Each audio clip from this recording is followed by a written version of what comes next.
नमस्कार। बोल रहा है बांकीपुर में आप सबों का स्वागत है। आज क्या बोल रहा है बांकीपुर? आज नामांकन की आखिरी तिथि थी। दोनों उम्मीदवार एक साथ नामांकन करने पहुंचे।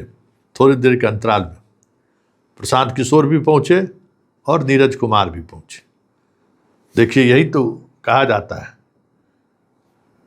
पहले भी बीजेपी के प्रत्याशी के तौर पर एक उम्मीदवार नामांकन किए, लेकिन कुछ वजह रही जिस वजह से अब वो चुनावी मैदान में नहीं रहेंगे। अब नीरज चुनावी मैदान में रहेंगे। नीरज को लेकर मीठापुर, जो बीजेपी का गढ़ का इलाका माना जाता है, उस इलाके के वोटर क्या सोचते हैं, क्या मानते हैं, नीरज को लेकर वो कितना गंभीर है, और बीजेपी के परंपरागत वोटर नीरज और बीजेपी को लेकर क्या सोचता है, और यादव कितना बदलने को तैयार है।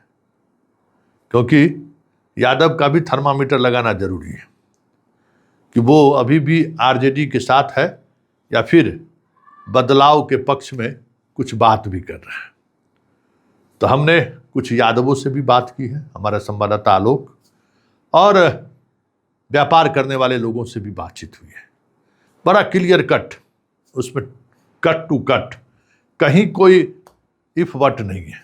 हाँ, एक बात जरूर समझ में आई कि जो उम्रदराज लोग हैं उनको आज भी इस सत्ता हस्तांतरण को लेकर सहज नहीं है। उनका मानना है कि नीतीश के जाने के बाद सब कुछ बेपटरी होते जा रहा है, और ये अपने आप में बड़ी बात है कि लोग महसूस करने लगे हैं कि शासन व्यवस्था बदलने लगी है। और शासन व्यवस्था इस कदर बदलने लगी है कि लोग यह सोचकर सहम जा रहे हैं कि पता नहीं आने वाला बिहार कैसा होगा, आने वाला पटना कैसा होगा। हालांकि इसका असर बांकीपुर उपचुनाव पर कितना पड़ेगा कहना मुश्किल है, लेकिन लोगों की कुछ तो राय है। जरा उस राय को समझने की कोशिश करिए। हम इसी तरीके से मतदाताओं का नब्ज टटोलते रहेंगे। वैसे अभी शुरुआती दौर है, बहुत सारी चीज़ें बदलेंगी जब प्रचार अभियान की शुरुआत होगी। जो कुछ दिख रहा है वही ईवीएम पर दिखे, ये भी कोई ज़रूरी नहीं है, लेकिन एक लिटमस टेस्ट है जिस टेस्ट के सहारे हम इन चीज़ों को समझना चाहते हैं। ज़रा आप भी समझिए और सोचिए, क्या वाकई में बांकीपुर के सहारे दिल्ली को संदेश देने की तैयारी तो नहीं है। बांकीपुर विधानसभा में उपचुनाव हो रहा है। पहले नितिन नवीन थे, उनको राष्ट्रीय अध्यक्ष बना दिया गया बीजेपी की तरफ से, लेकिन जो मीठापुर का इलाका जो है कभी सुधरता हुआ नहीं दिखता। आखिर क्यों? देखिए, हमेशा तो हम लोग को आश्वासन ही मिला है। हमारे माननीय जो विधायक जी थे वो भी हमेशा आश्वासन दिए ये काम हो जाएगा। जो भी काम भी करवाए भी उसका समीक्षा कभी नहीं किया। आज ये रोड बना है हमारा, इसका समीक्षा कभी होबे नहीं किया। अगर रोड आप बनवाए हैं तो उस पर विचार करते कि हाँ भाई, जो रोड यहाँ बनवाए हैं इतना सेशन किया है तो उसका क्या होगा। अभी तक इसका कोई विकल्प नहीं है। रोड पर पानी जम जाता है, पूरा लगा होता है पानी का यहाँ, तो ये सब प्रॉब्लम है यहाँ पर। आखिर जो बीजेपी कैंडिडेट दी, पहले एक कैंडिडेट दिया, फिर उनका नॉमिनेशन करने के बाद हटा दिया गया, अब नीरज सिन्हा को दिया गया। क्या लग रहा है ये जो कैंडिडेट है सही से आप लोगों को बात रख पाएगा? देखिए, कैंडिडेट तो जो है वार्ड 19 का है और लोकल बच्चा है, हम लोग का करीब का भी है। उसका हम तो मतलब खिलाफ नहीं जा सकते हैं, लेकिन इतना ज़रूर है कि इतना बड़ी पार्टी है तो उनको विचार करना चाहिए इस पर कि हाँ, हम यहाँ से जो नेतृत्व करने के लिए जिसको भेज रहे हैं तो ठीक है, नितिन नवीन जी नहीं है तो उनके अलावा बहुत सारे ऑप्शंस हैं। मान लीजिए कि हाँ, लाला जी का वोट बहुत ज़्यादा है तो अब लाला जी कोई ऐसा थोड़ी है, ऑनेस्ट व्यक्ति लाला जी में नहीं होगा। आप उसको भेजते कोई को, अब एक छोटा सा बच्चा को आप भेज दिया, ठीक से बोल नहीं पा रहा है, वो नर्वस माइंड हो जा रहा है, क्या करेगा इससे? तो इससे तो वो नेतृत्व नहीं कर पाएगा। लेकिन हमारा तरफ से कोई उसका शिकायत भी नहीं है किसी प्रकार का। नाम क्या हुआ? मेरा नाम संजय शाही है। उपचुनाव हो रहा है, नितिन नवीन राष्ट्रीय अध्यक्ष बन गए, लेकिन यहाँ जो कैंडिडेट है बीजेपी के पास कैंडिडेट ठीक ढंग से नहीं मिल रहा है। एक कैंडिडेट नॉमिनेशन करने के बाद फिर से उनका नाम वापस लिया जाता है, नया कैंडिडेट दिया जाता है जो नीरज सिन्हा है, आप ही लोग के इलाका के। लेकिन जो मीठापुर का जो एरिया है काफ़ी दिनों से हम भी देख रहे हैं, यहाँ पर कभी सुधरता हुआ नज़र नहीं आ रहा है। जो मीठापुर सब्जी मंडी का इलाका है, कैसे देख रहे हैं? देखिए, इसको नहीं सुधरने का कारण है कि हमारे जो राजनेता हैं उनके पास कोई विजन नहीं है। अगर विजन होता तो ये पुल को ही जो बनाया गया है, ये पुल बनाने से भी कोई फ़ायदा इसलिए नहीं है कि क्राउडेड है, फिर भी जाम लगता है। हम लोगों को बच्चे को स्कूल छोड़ने में या लाने में बहुत परेशानी होती है। यहाँ प्लानिंग वे में किसी मीठापुर आज तक इसीलिए ऐसा है कि प्लानिंग वे में कोई भी कार्य नहीं किया गया है, समझे। हाल फिलहाल ही हमारा नया रोड बना है, इधर पीसीसी बना है, जो कि आरसीसी बनना चाहिए था, क्योंकि इस पर हेवी गाड़ियों का 40 से 45 टन का लोड इस पर जाता है। लेकिन पीसीसी बनाया गया है, जो भी ज़्यादा चलेगा नहीं। लेकिन इसको इस तरह से बनाया गया कि अगर बरसात हो जाए तो आप परसों आते तो देखते यहाँ वहाँ पानी जम जाता है। तो हम तो यही, नीरज सिन्हा कैसा कैंडिडेट? नीरज सिन्हा हमारे क्षेत्रीय है, लड़का अच्छा है, इसमें कोई डाउट नहीं। लेकिन कहने का मतलब है तजुर्बा की कमी उसमें है। तजुर्बा की कमी आप बोल रहे हैं, लेकिन एक तरफ प्रशांत किशोर हैं, दूसरी तरफ रेखा गुप्ता हैं। क्या लग रहा है कि नीरज सिन्हा उनको मात दे पाएंगे? देखिए, 3 कैंडिडेट खड़ा है, एक तरफ रेखा गुप्ता है, एक तरफ प्रशांत किशोर हैं और एक तरफ नीरज सिन्हा है। लेकिन हम एक तरफ और भी हैं, बीना शाही, क्या समथिंग ऐसे बीना मानवी है। लेकिन अगर हम चारों से कंपेयर करेंगे तो सबसे काबिल सक्षम में प्रशांत किशोर आते हैं, ठीक है। पार्टी बेसिस अलग है, पार्टी की क्षमता क्या है ये अलग बात है। लेकिन अगर उनकी यथी की बात की जाए, दक्षता की बात की जाए, तो उसमें प्रशांत किशोर आगे हैं। प्रशांत किशोर अच्छे उम्मीदवार हैं। आपके नज़र में कौन से उम्मीदवार अच्छे लग रहे हैं? जो बीजेपी के पास उम्मीदवार तो मिल ही नहीं रहा है, 2 उम्मीदवार कर रहे हैं, एक नॉमिनेशन के बाद वो वापस ले रहे हैं, नया कैंडिडेट दे रहे हैं फिर से। देखिए, इनका सिलेक्शन समिति था ना, वो गलत किया था। पहले ही इनका फाइनल करना चाहिए, जो कि बेचारा कैंडिडेट जो वापस लिया था हम, इससे बहुत भारी बेइज्जती हुआ है। इससे हम नॉमिनेशन का, अब हमको कुर्सी दे दीजिए और कुर्सी से हटा दीजिए, सबसे बड़ा बेइज्जती है।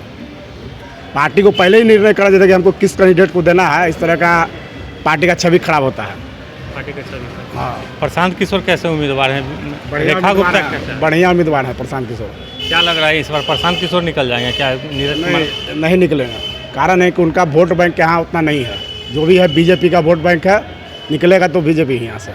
तो आपके नज़र में क्या लग रहा है, नीरज कुमार सिन्हा प्रशांत किशोर को मात दे पाएंगे? जो एरिया आप लोग का इलाका है, विकास कैसा लग रहा है? जो विकास नितिन नवीन ने जो किया था वो सही है या आप नीरज कुमार सिन्हा से एक्सेप्ट कर रहे हैं? देखिए, इस एरिया के हिसाब से अगर हम देखते हैं तो थोड़ा आगे इस रोड में नया पुल बना है, उधर हमारा एक मकान था। तो उस मकान को विकास के नाम पर उस पूरे 300 मकान को ढा दिया गया। लोग को मुआवजा मिला, पैसा भी मिला, लेकिन जिस दर से मिलना चाहिए था उस दर से मिला नहीं बाजार रेट से। बहुत लोगों के मकान का पैसा नहीं मिला, जिसमें हमें खुद नहीं मिला है मकान का पैसा। हम तो उनका पूरा श्रेय अगर दोषी देते हैं तो नितिन नवीन को हम दे सकते हैं। वो अगर चाहते तो पूरा मकान को हम लोग को बचा सकते थे। पुल को इधर आपको नहर के रोड से वो पार कर सकते थे। फिर उसके बाद भी पट्टी लाइन के उस पार में भी पुल बनाई है, ऑप्शन दिया गया था उस समय, आप उधर से पुल बना लीजिए। लेकिन हम लोग को बातों को नहीं रखी और साथ में इसी रोड से पुल आगे जाकर लेबर कोर्ट के पास गिरा दिया। उसी लेबर कोर्ट के पास हमारा मकान था। मेरा 8 दूर में बना हुआ मकान मेरा ख़त्म हो गया। आज रोड पर हम है। नीरज कुमार सिन्हा आपका बातों को रख पाएंगे यदि चुनाव जीतते हैं? नीरज कुमार सिन्हा को कल पहली बार देखे हैं, बगले का लड़का, हम पहले से बाई फेस नहीं पहचानते थे। लेकिन अगर नेताओं के बीच में अगर मान लिया 4 आदमी को एक जगह खड़ा कर दिया, आप डिबेट में लड़ा दीजिए, तो उसमें प्रशांत किशोर रखिए, नीरज सिन्हा को रखिए, रेखा गुप्ता को रखिए, इस सबको बैठा के बात कीजिएगा तो सबसे बेटर बोलने में और सबसे अच्छा लगेगा आपके दिल में समा गए वो प्रशांत किशोर है। हम लोग भी चाहते हैं, हमारा भी ऐसा सोच है, बदलाव इस बार हो। बदलाव चाहिए, बिल्कुल होना चाहिए, क्यों नहीं होना चाहिए? हमारा मकान चला गया यहाँ पर।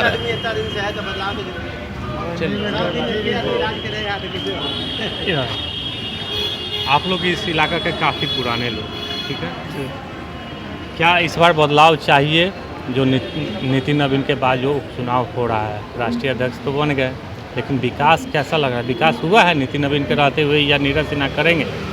विकास तो सर हुआ है, लेकिन जो स्तर पर होना चाहिए वो नहीं हुआ है। गरीबी के लोग दरकिनार कर देते हैं, खाली बड़े लोगों का खाली यहाँ पर बोलबाला हमेशा रहा है। हम चाहते हैं कि गरीब के लिए भी कुछ सरकार घोषणा पत्र तो बहुत बनाती है, हर घोषणा पत्र में प्रलोभन देती है, लेकिन हम चाहते हैं गरीब के लिए भी कुछ घोषणा पत्र में सड़क किनारे फुटपाथ पर बना के दे, रोजगार पथ बना के दे, ताकि ऐसे तो कहते हैं कि बड़े बड़े सड़क बनाते हैं, नाम देते हैं अटल पथ, नेहरू पथ, लेकिन रोजगार पथ को नीरज कुमार सिन्हा आप लोग काम करेंगे? युवा चेहरा है, देखिए त्रिकोणीय मुकाबला हो रहा है। त्रिकोणीय है, संघर्ष हो जाएगा इसमें। प्रशांत किशोर कैसा उम्मीदवार तो बहुत अच्छे हैं, लेकिन यहाँ पर वोटर ज़्यादा है तो कह नहीं सकते हैं। इस बार बदलाव चाहिए? बदलाव तो होना ही चाहिए। आपके नज़र में क्या लग रहा है, इस बार बदलाव चाहिए? हाँ, बदलाव चाहिए। इतना महंगाई चरम सीमा पर है, सबको घर तोड़ रहा है, कितना भगा रहा है, कमाए खाए नहीं दे रहा है। बदलाव जरूरी है। सम्राट सरकार से भी सब उब गया है, तब उब चुका है। यही 100 दिन के अंदर में अपहरण हो गया, अब उसको अभी तक गिरफ्तारी नहीं हुआ, मार के फेंक दिया। 100 दिन के अंदर में ही सम्राट सरकार से? हाँ, सरकार से दम तोड़ तहस नहस कर ले, तोड़ तार के, तो क्या करेगा? इतना महंगाई चरम सीमा पर गैस 2000 में दे रहा है, 2200 में, क्या करिएगा? सरकार बदलाव जरूरी है। एक बड़ी बात है कि इस बार बीजेपी के नितिन नवीन थे, राष्ट्रीय अध्यक्ष बन गए, लेकिन अब बीजेपी के पास ऐसा कोई भी चेहरा नहीं है जो उम्मीदवार उतार सके। दो उम्मीदवार उतारा है। एक अभिषेक कुमार बंटी को नॉमिनेशन करवा के हटा दिया गया, फिर से नीरज कुमार को लाया कि हार जाएगा, इसीलिए दूसरा उम्मीदवार चेंज कर दिए। हार जाएगा? हाँ, हार जाएगा। अबरी त्रिकोणीय मुकाबला, सीधा मुकाबला नहीं है, वोट बटेगा। अबरी आप लोग क्या चाहते हैं? हम लोग तो रेखा गुप्ता के अंदर। हाँ, रेखा गुप्ता जब भी सेकंड पोजीशन था, वही अबरी मारेगा, अबरी फर्स्ट बाजी। प्रशांत किशोर वोट काटेगा और निकल जाएगा, अबरी मार देगा बाजी। बाबा, आप बहुत पुराने लोग हैं, काफ़ी दिनों से यहाँ पर रह रहे हैं। इस बार बीजेपी कैंडिडेट दो उतारी, अभिषेक कुमार बंटी, उसके बाद उनका नॉमिनेशन के बाद फिर से वापस ले लिया गया नाम। अब नीरज कुमार सिन्हा को दिया गया है बीजेपी की तरफ से। क्या इस बार जो नीरज कुमार सिन्हा चुनाव जीतते हैं तो आप लोगों की बात को रख पाएंगे? सवाल ये है कि किस पार्टी से खड़ा हुए हैं? बीजेपी से। हाँ, जिस पर नितिन नवीन चुनाव यहाँ से जीते थे। बीजेपी के तो काम ठीक रहा, लेकिन इधर अब ये आए हैं, अब ब्रिटिश चले गए ना, अब डगमग हो रहा है। सरकार डगमगा रहा है। हाँ, तो इस बार आप लोग क्या चाहते हैं? बदलाव बांकीपुर में होना चाहिए? हाँ, होना ही चाहिए। हाँ, होना चाहिए। हाँ, तो किसको? एक तरफ प्रशांत किशोर हैं, आरजेडी से रेखा गुप्ता हैं, बीजेपी से नीरज कुमार सिन्हा है, क्या चाहिए आप लोगों को? नीरज हो जाए। नीरज हो जाए। हाँ, आप क्या चाहते हैं? यहाँ पर विकास कैसा होना चाहिए? विकास सर, क्योंकि बीजेपी से कैंडिडेट दो दिया गया। अभिषेक कुमार बंटी नॉमिनेशन वापस भी कर लिया गया। अब नीरज कुमार सिन्हा को, तो वहीं पे प्रशांत किशोर हैं जनसुराज से, रेखा गुप्ता हैं आरजेडी से। रूप से निकल रही है सर, क्योंकि भाजपा का जो शासनकाल रहा है सर, बहुत दयनीय रहा। केंद्र से लेकर के राज्य तक में जो भाजपा की कृत्य है वो जनता की समक्ष है, और जनता इस चीज़ को समझ चुकी है, जनता इस चीज़ को जान चुकी है, जनता अब जागरूक हो चुकी है। अब वो बरगलाने वाली चीज़ें अब रही नहीं, क्योंकि भाजपा का जो दशा और दिशा दिख रहा है वो जनता सब कुछ देख रही है।